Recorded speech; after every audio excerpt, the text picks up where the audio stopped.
सब बनाई लगे साथ में मैं सबके भी धन्यवाद देना होना और आशा करो अगला साल और भी धूमधाम के साथ में करम कर त्योहार विधि विधान के साथ हम मनाई लगे कोशिश करो। और मैं बगरानी का हो मोर बदली में वो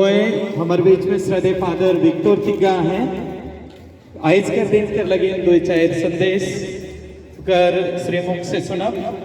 उकर बाद में आज कर दिन के रिजल्ट मोर हाथ में आए उके कारण फिर उकर बाद रिजल्ट कर कार्यक्रम जाहिर है तो हमारे फादर विक्टर से दो शब्द सुनब। सबको जय जोहार। जय जोहार। करम राजा की जय। करम राजा की जय। तो यहाँ उपस्थित प्रदेश पल्ले पुरोहित सहायक पल्ले पुरोहितगण सभी सिस्टरगण माता पिता भाई बहनों आज के इस दिन में जैसे मैंने उपदेश में कहा करम की पहली कहानी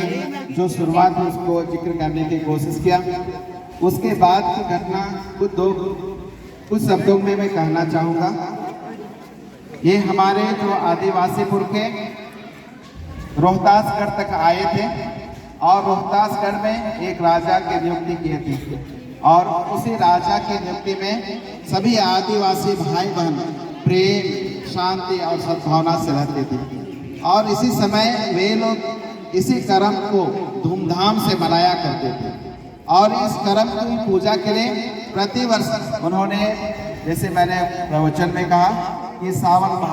भादों के एकादशी महीना में ये करम या महोत्सव मनाया जाता है और इस समय में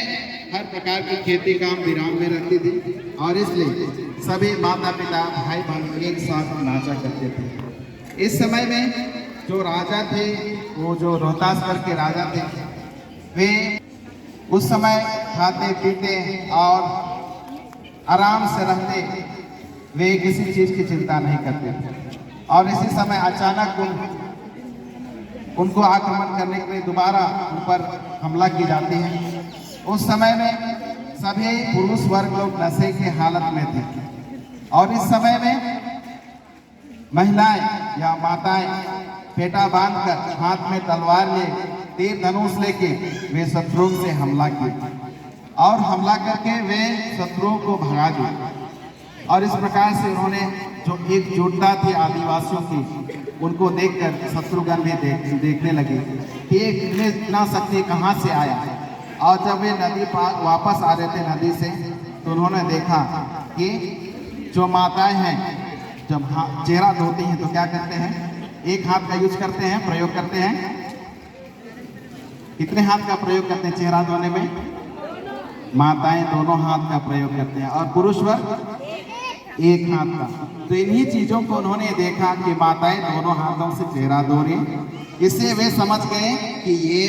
पुरुष वर्ग नहीं ये माताएं हैं तो उन पर दोबारा चढ़ाई किए और वहाँ के राजा को परास्त कर लिए और वहाँ से छिन्न भिन्न होते इधर उधर विभिन्न भारत के विभिन्न देशों विभिन्न भागों में विभिन्न राज्यों में वे चले गए। इस प्रकार से यहाँ की छोटी सी कहानी थी और यहाँ यहीं पे वही सात भाई सात गोतनी का जो कहानी है वह कहानी यहीं से प्रचलित है और जो इसमें कर्मा और धर्मा दो ये सात भाइयों बड़े भाई कर्मा और दूसरे भाई धर्मा और इसी प्रकार से सात भाई थे और इस समय में अकाल होती है और अकाल के समय में ये सातों भाई वे अपने पत्नियों को छोड़कर वे दूर देश चले जाते हैं कमाने के लिए और दूर देश कमाते कमाते वे लोग इतने धन कमाए उसी करम राजा के आशीर्वाद से और बहुत धन कमा के वे लोग वापस आते हैं। वे बहुत दूर होने के कारण जगह जगह वे पड़ाव डालकर वे आराम करते थे। घर के कुछ दूरी पर वे आकर वे सभी भाई लोग आराम करते हैं। बड़े भाई ने कहा जाकर देखो छोटे भाई को। उन्होंने कहा ठीक है मैं जाता हूँ और उसी समय में सातों भाई लोग सातों भाइयों की माताएं बहनें बहुएगण वे लोग कर्म नाच में व्यस्त थे और सभी लोग इतने मगन थे कि वो छोटा भाई जाके वो भी नाचने में वो भिड़ जाता है, वो नाचने में मगन हो जाता है और दूसरा को भेजता है, तीसरा को भेजता है। इसी प्रकार से 6 भाईगण भेज जाते हैं और वापस नहीं आते और बड़े भाई आते हैं, उनके पास भारी संपत्ति है ठेला गाड़ी में और उनको वे लेकर आते हैं और इस प्रकार से बड़े भाई बहुत नाराज होते हैं कि ये क्या हो रहा है और वे जाते हैं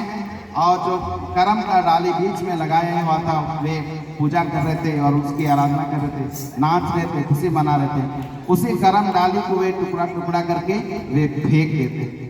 और उस पर अभिशाप होता है और उसी अभिशाप के कारण उसके जो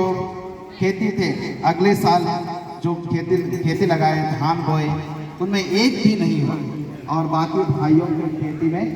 इतने अच्छे धान हुए कि कहना ही नहीं। और वे जब वे खेत जाते हैं तो वहाँ से आवाज़ आती है, तुमने कर्म राजा का अपमान किया है, इसीलिए आपके खेतों में एक भी दाना नहीं हुआ, एक भी फसल नहीं हुआ। इसलिए तुम जाओ, कर्म राजा को लेके आओ, उस 7 समुद्र से लेके आओ और वहाँ से वे उसी समय वे निकल पड़ते हैं और रास्ते में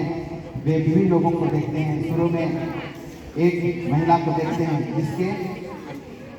बैठक में क्या है, चक्की या तो बैठक में जो पीढ़ा बोलते हैं वो लटका हुआ था। उन्होंने कहा कि यदि तुम कर्म राजा को पाओगे मेरे लिए प्रार्थना कर देना कि जो मेरे चक्की पीछे बन गई है वो छूट जाए। आगे फिर जाता है एक माता को देखता है, उसके सिर में जो क्या है विभिन्न प्रकार के घास फूस लग गए,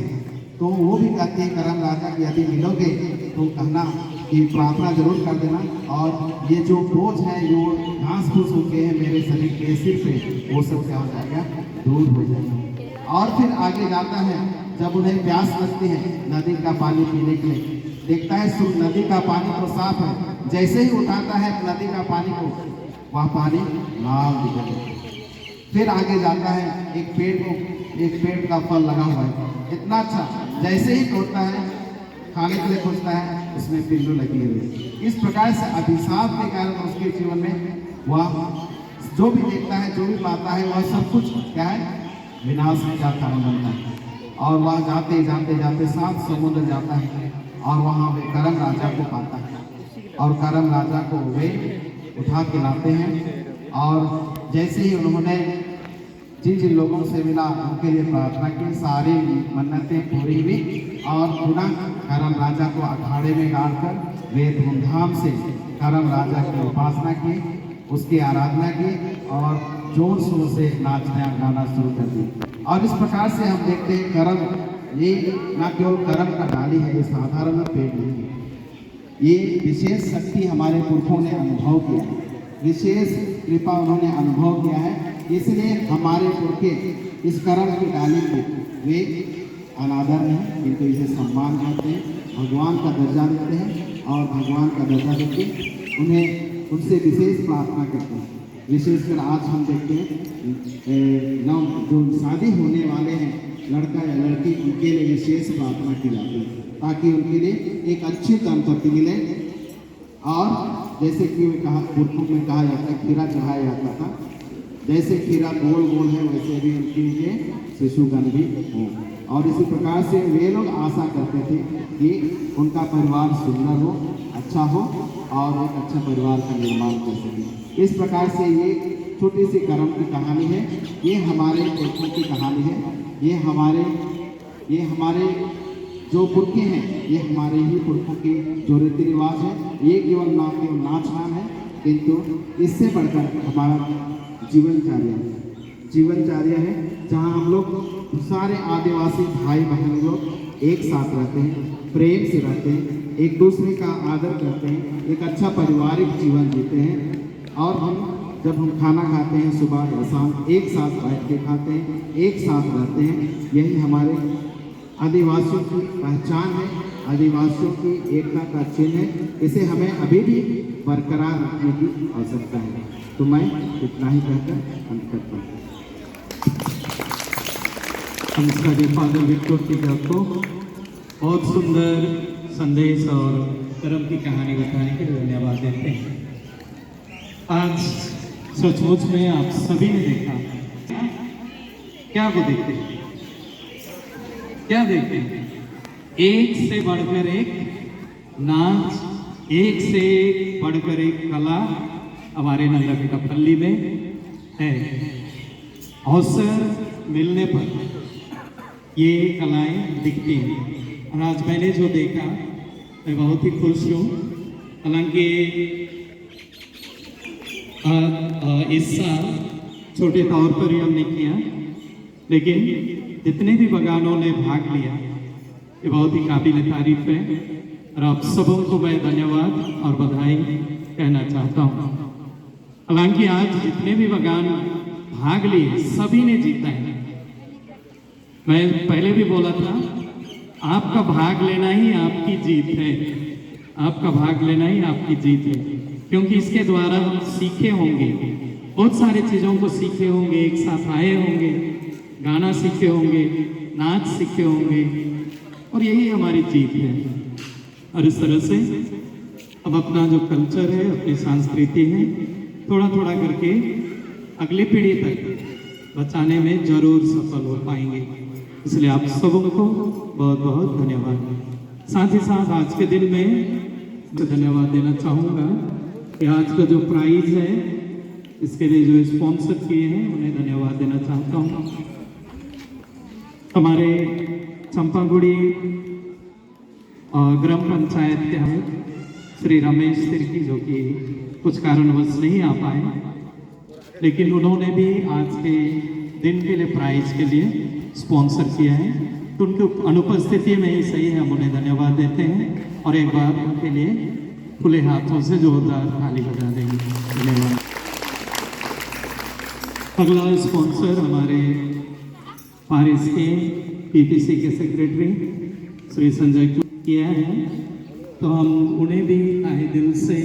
धन्यवाद देते हैं। आज के दिन के लिए प्राइज